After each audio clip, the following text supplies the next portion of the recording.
Hello beautiful people, it's your girl Patricia, creator of the Motherland plug, and I am here with a tutorial. This is a week-old wash and go, and I need to turn it into something magical. So I decided high puff. Woo woo. And I was nice enough to record this tutorial for y'all.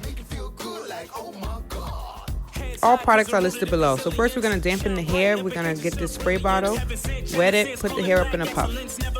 And then we're going to put a little cream. This is the Bodyworks cream. I love this. I love this brand.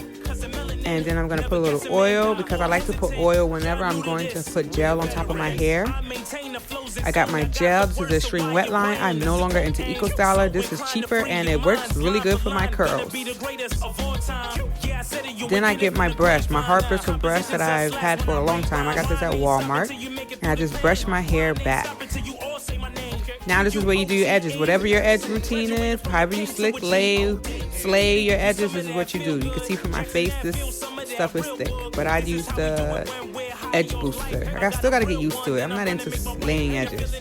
This is my shoestring, and I've been using this method forever. I place the shoestring, I put it behind both ears. I cross it in the back, and then I just slide it up until it looks exactly how I want it. I do not put it all the way in a ponytail because I want a huge puff. This is how I get a huge puff.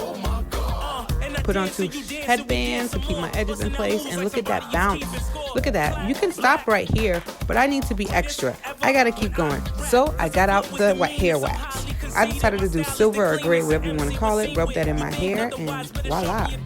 Never seeking agreements. Q is a genius. Step left, step right, while you wiggle your shoulders, young or older. Yes, so you don't have to do the hair paint, but here we are. This is what my puffs look like afterward. And if you're interested in more tutorials and all things black, please feel free to subscribe. Until next time, peace. Follow your spirit, call it Soulful.